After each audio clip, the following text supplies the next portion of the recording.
የዚህን ጽሑፍ ርዕስ የሚያዩ የአብይ አህመድ አገዛዝ ባለስልጣናትና የዲጂታል ሰራዊት አባላት ምራቃቸውን ሲውጡ ይታየኛል። አላልናቸውም ይሄው አንዳርጋቸውም ጉዱን አወጣው። የጤና ባለሙያተኞች ጥያቄ የፖለቲካ ጥያቄ ነው አለ ለማለት ሲዘጋጁ ይታየኛል። አንዳንዶቹም ርዕሱን አንጠልጥለው ወደ ማህበራዊ ሚዲያ ሲሮጡም ይታየኛል።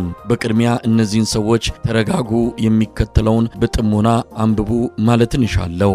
የጤና ሙያተኞች እየተራብን ነው፣ ስራ መስራት አልቻልንም፣ ረሃብ ማስታገሻ የሚሆን የደሞዝ ማስተካከያ ይደረግልን የሚል ጥያቄ ማቅረብ የጀመሩት ዛሬ ሳይሆን ከዛሬ 6 ዓመት በፊት ነው።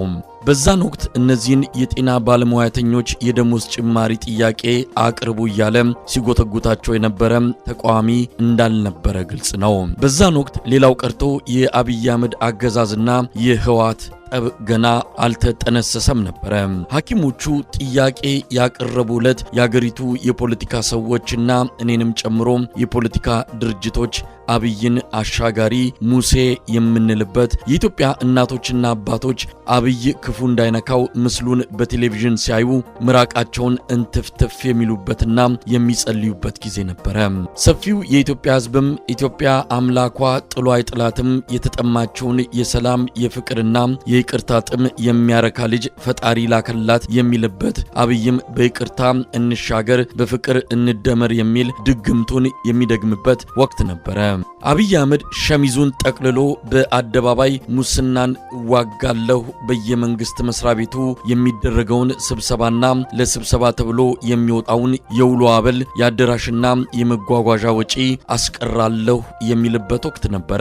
የመንግስት ባለስልጣናት ኑሯቸው እንደ ኤርትራ መሪዎች የህዝቡን ኑሮ መምሰል አለበት፣ እዩት የሚኖሩበትን ቤት እዩት እንዴት ቡና እንደሚጠጡ እዩኝ፣ ይህ ህይወታቸው ስላስደመመኝ በኢሳያስ መኖሪያ ቤት ቡናና የቡና ቁርስ አስተናጋጅ ሆኜ ሳገለግል እያለ በቴሌቪዥን ድርጊቱንና ቃሉን የሚያቀርብበትም ወቅት ነበረ። አብይ በፓርላማ ስብሰባ ላይ አፉ ሞልቶ አሸባሪው የኢትዮጵያ መንግስት እንጂ ኢትዮጵያ አሸባሪ ድርጅትና ዜጎች ኖሯት አያውቅም፣ ያለ ማስረጃ አናስርም፣ መግረፍ ሰቆቃ መፈጸም ከዚህ በኋላ አይታሰብም፣ መግረፊያ ቤቶቹ ወደ ሙዚየም ይቀይራሉ፣ መግደል መሸነፍ ነው የሚልበት ወቅት ነበረ። በዛን ወቅት ለአብይ ደሞዛችን በቂ አይደለም፣ እየተራብን ነው የሚል ጥያቄ ያቀረቡለትን የጤና ሙያተኞች ከጥያቄያችሁ ጀርባ የፖለቲካ ሰዎችና እጆች አሉበት አላላቸውም። ሌላ ነገር ቢላቸውም ምክንያቱም በዛን ወቅት በአብይ አህመድ አገዛዝ ላይ አመጽ እንዲነሳሳ የሚፈልግ ማንም ኃይል አልነበረምና የሐኪሞቹ ጥያቄ የመኖርና ያለመኖር ጥያቄ እንጂ ሌላ የፖለቲካ ዓላማ አልነበረውም። ከ6 ዓመታት በኋላ እነዚህ የጤና ባለሙያተኞች ተመልሰው የሚያነሱት የዳቦ ጥያቄ ከዳቦ አልፎ ፈጽሞ የፖለቲካ ሊሆን እንደማይችል የሚያሳየው መረጃ ነው።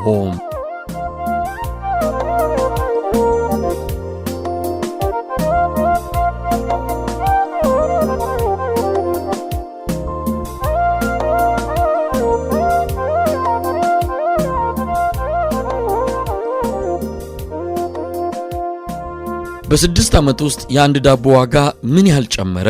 በዚሁ ዘመን የጤና ሙያተኞች ደሞዝ ምን ያህል አደገ?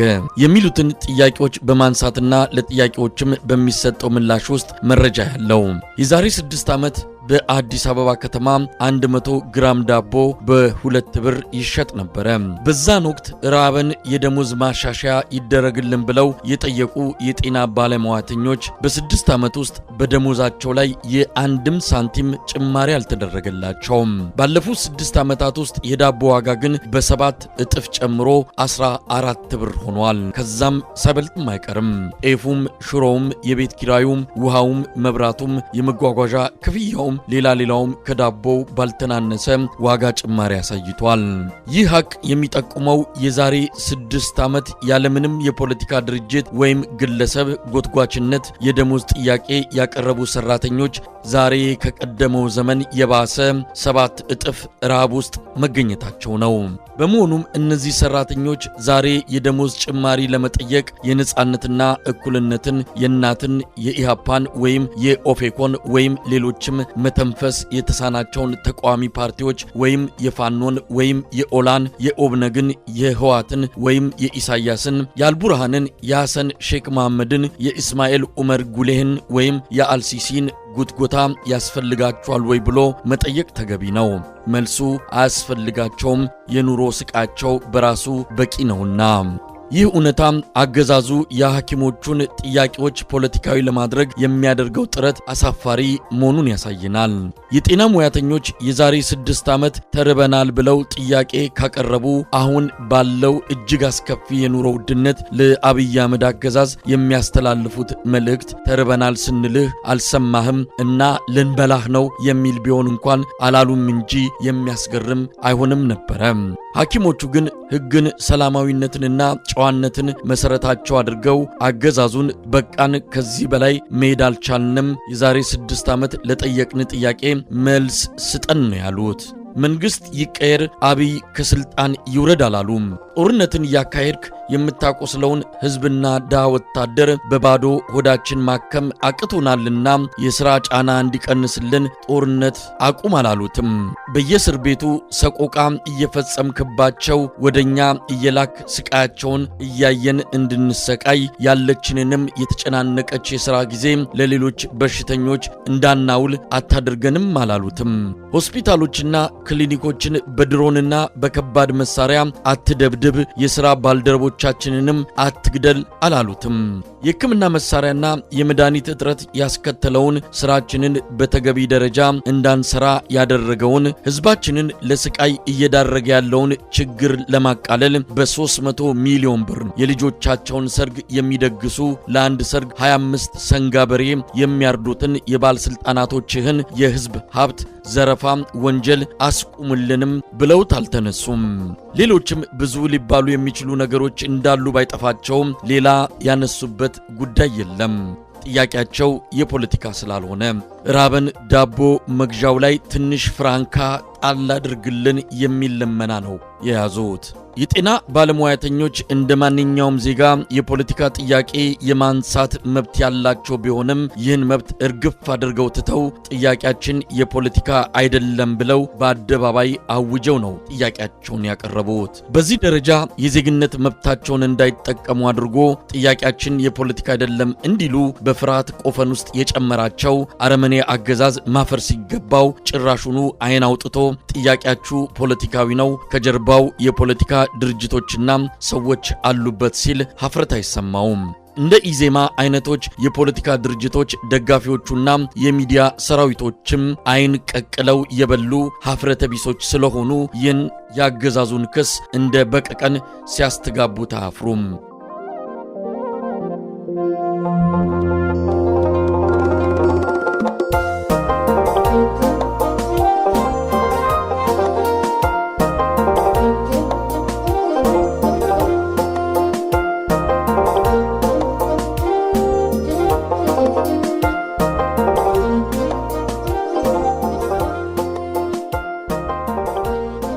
በሌላ በኩል ግን የጤና ባለሙያተኞች ጥያቄ የእነሱ የፖለቲካ እንዳልሆነ የተናገሩት እንደተጠበቀ ሆኖ የፖለቲካ ድርጅቶች እንዴት ሊያዩት ይገባል የሚል ጥያቄ መነሳት አለበት። ሲጀምር የጤና ሙያተኞች ጥያቄያችን የፖለቲካ አይደለምና ማንም የፖለቲካ ድርጅት ወይም ግለሰብ አስተያየት መስጠት አይችልም የማለት መብት እንደሌላቸው መታወቅ አለበት። እነሱም አላሉም። የፖለቲካ አይደለም የሚለውን አቋማቸውን ግን በግልጽ አስቀምጠዋል።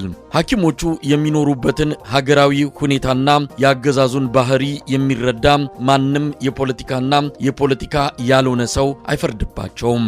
ሆኖም ግን ራሱን የፖለቲካ ሰው ወይም ድርጅት አድርጎ የሚያቀርብ አካል ጤናን የመሰለ ወሳኝ የማህበራዊ አገልግሎት ችግር ላይ ሲወድቅ ገና ለገና በዚህ ጉዳይ ላይ አስተያየት ብሰጥ መንግስት የጤና ሙያተኞችን ጥያቄ የፖለቲካ ያደርግባቸዋል በሚል ሰበብ ወይም ፍራቻ አስተያየት አስተያየት ከመስጠት ለችግሩ መፍትሄ የሚሆኑ ሐሳቦችን ከማቅረብ ቢቆጠር አሳፋሪ ነው የሚሆነው። ምክንያቱም የፖለቲካ ተፈጥሯቸው አይፈቅድላቸውምና። ይፈቅድልናል የሚሉ ካሉ መዘዙን እንመልከት። ነገ ጧት መምህራን ተነስተው ኑሮ ተወደደ ችጋር ጠበሰን ቢሉ፣ ወታደሮች ተነስተው መሞትና መግደል በቃን ቢሉ፣ የፋብሪካ ሰራተኞች ተነስተው አቅማችን በረሃብ አለቀ መስራት አልቻልንም ቢሉ፣ ነጋዴዎች ግብሩ በዛብን ቀንሱልን ቢሉ፣ ህዝቡም ተነስቶ መዘረፍና በመልካም አስተዳደር እጦት ጎበጥን ቢል፣ ይህን የህዝብ ጥያቄና ሮሮ ሰምተን ለሚታዩ ችግሮች መፍትሄ ብናቀርብ የጠያቂዎቹን ጥያቄ ፖለቲካዊ ያደርግባቸዋል በሚል ተልካሻ ምክንያት አንድ የፖለቲካ ድርጅት ወይም ግለሰብ ዳር ይዞ ቆሞ የህዝብን መከራ እንደ ሲኒማ ሊመለከት ነው ወይ የሚል ጥያቄ ያስነሳል። ይህን አይነት ጥያቄ በአዎንታዊ መልኩ መመለስ ከፖለቲካዊ ድርጅቶች ምንነትና ማንነት ጋር የሚጻረር ነው። የአንድን ማህበረሰብ የፖለቲካ፣ የኢኮኖሚ፣ ማህበራዊ፣ የደህንነት ጥያቄዎችና ችግሮች እየመረመሩ አስተያየት ከመስጠት፣ ፖሊሲ ከመቅረጽ፣ መፍትሄ ይሆናል ብሎ የሚታሰቡ ሐሳቦችን ከማቅረብ ውጪ የፖለቲካ ድርጅቶች የማንንም ጎፈሬ ለማበጠር አይደለም ወደዚህ ዓለም የመጡት። የሚያበጥሩት ጎፈሬ በሙሉ ፖለቲካዊ ነው። ስለዚህ ትልቁ ጥያቄ የሚሆነው የኢትዮጵያን የጤና ሙያተኞች ጥያቄ አስመልክቶ የሀገሪቱ ፖለቲካ ድርጅቶች አቋም ምን ይሆናል የሚለው ነው። የፖለቲካ ድርጅቶች በግልጽ በአደባባይ አቋም መያዝ፣ የመፍትሄ ሐሳባቸውን መግለጽ አለባቸው። በዚህ ረገድ በኢትዮጵያ ውስጥ የሚገኙ የፖለቲካ ድርጅቶች እያመነቱም ቢሆን አቋማቸውን መግለጽ ጀምረዋል። ይህን በማድረጋቸው ተገቢውን የሆነ የሥራ ኃላፊነትና ግዴታቸውን እየተወጡ ስለሆነ ሊመሰገኑ ይገባል። አቋማቸው የጤና ሙያተኞች ጥያቄ ፍትሃዊ ነው አይደለም ከሚል የሚጀምር መሆን ይኖርበታል። የነጻነትና እኩልነት፣ የእናት፣ የኢሃፓና ኦፌኮን የመሳሰሉ ፓርቲዎች በተወሰነ ደረጃም ቢሆን ከጤና ሙያተኞች ጎን ቆመዋል። በሌላ በኩል ግን ይህን ዘርን፣ እምነትንና ሌላንም ህዝብን መከፋፈያ መሳሪያ ተጠቅሞ በመከፋፈል ማዳከም እንደማይቻል ሆኖ የተነሳ የጤና ሙያተኞች ጥያቄ ሌሎችን የተራቡ የማህበረሰብ ክፍሎችንም ጭምር አነቃንቆ የአብይን አገዛዝ ችግር ላይ ይጥለዋል ብለው የሰጉ እንደ ኢዜማ አይነት ድርጅቶች አሳፋሪ አቋም ሲወስዱ ታይተዋል።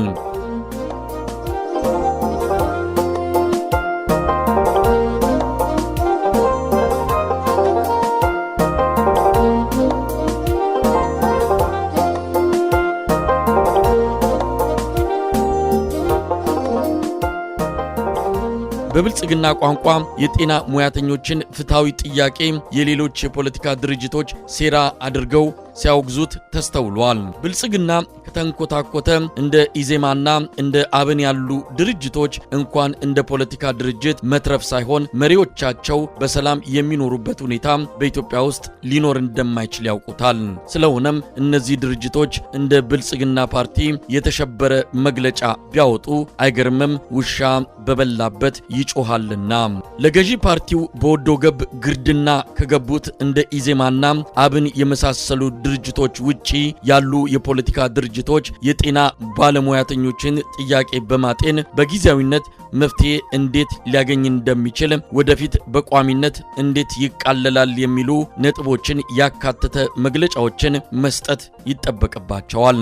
ይህ ከኑሮ ውድነት ጋር የተሳሰረ ጥያቄ የጤና ባለሙያዎች ብቻ ጥያቄ አይደለም።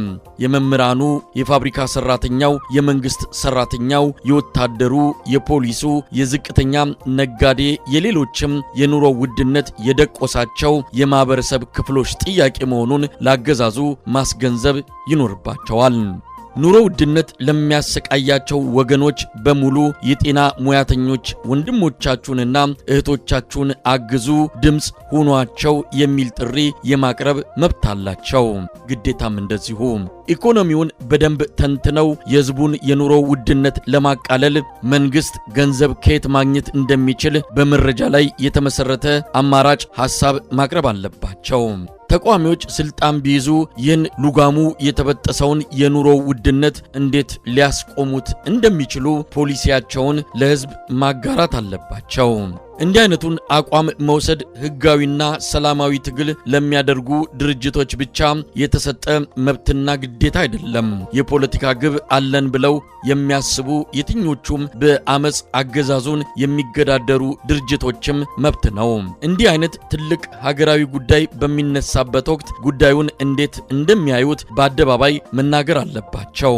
የአማራ ፋኖ ሁለቱም ድርጅቶች የኦሮሞ ነጻነት ሰራዊት ኦላ፣ የኦጋዴን ነጻ አውጪ ድርጅት ከዛም አልፎ ራሱ ህወሓትም በዚህ ጉዳይ ላይ አቋማቸውን ግልጽ ማድረግ አለባቸው። ጦርነት በሌላ ስልት የሚከወን ፖለቲካ ነውና የጠመንጃ ትግል የማደርግ ድርጅት ነኝ በሚል ሰበብ በሕክምና ባለሙያተኞች ጥያቄ ላይ አቋም ከመውሰድ ማምለጥ አይቻልም። መሳሪያ ተሸክሞ በረሃ ለበረሃ የሚንከራተተው ታጋይ እናቶች፣ አባቶች፣ እህቶች፣ ወንድሞች፣ ልጆች፣ የቅርብና የሩቅ ዘመዶች ሕክምና የሚያገኙት በእነዚህ በጭካኔ በተገፉ መብላት በተሳናቸው የጤና ባለሙያተኞች መሆኑ መረሳት የለበትም። ጉዳዩን ከፖለቲካ ወደ ሞራልም ከፍ የሚያደርገው ይኸው ነው።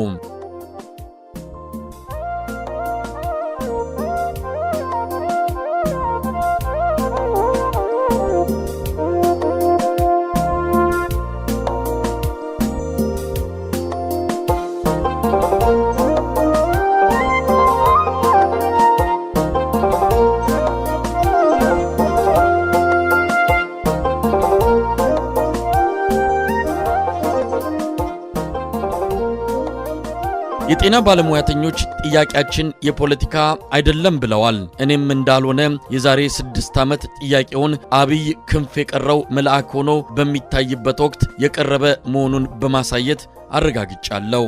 በሌላ በኩል ግን ይህን የጤና ባለሙያተኞች ጥያቄ የፖለቲካ ድርጅቶች ማስተጋባትና በፈለጉት መንገድ መተርጎም መግለጽም መብታቸው ነው። ሲፈልጉ የፖለቲካ ተቋማቸውን እንደ ብልጽግና እንደ ኢዜማ በማስፈራሪያና በማጭበርበሪያ እያሽሞነሞኑ መግለጽ ይችላሉ። ከዚህ አይነቱ ነውረኛ አካሄድ መራቅ ከፈለጉ የጤና ሙያተኞች ፍትሃዊ ጥያቄ በአግባቡ እንዲመለስ ከሙያተኞቹ ጎን መቆም፣ ህዝብም በጋራ ተነሳስቶ ለሐኪሞቹ ጥያቄዎች አገዛዙ ፍትሃዊ ምላሽ እንዲሰጥ ከጤና ሙያተኞቹ ጎን በጋራ እንዲቆም ጥሪ ማቅረብ ይኖርባቸዋል። የሀገሩ ገዢዎች ራሳቸውን እንኳን ሲያማቸው ለሕክምና የት እንደሚሄዱ ይታወቃል። የጤናው ዘርፍ ቀውስ እነሱን አይመለከታቸውም። ከማንም በላይ ቀውሱ የሚጎዳው ራሱን ህዝቡን ነውና አገዛዙ ሐኪሞችን በማሰር ማንገላታትና መደብደብ አቁሞ ለጥያቄያቸው አስቸኳይ መልስ እንዲሰጥ ህዝብም ያገዛዙን ማንቁርት ማነቅ ይገባዋል። አንዳርጋቸው ጽጌ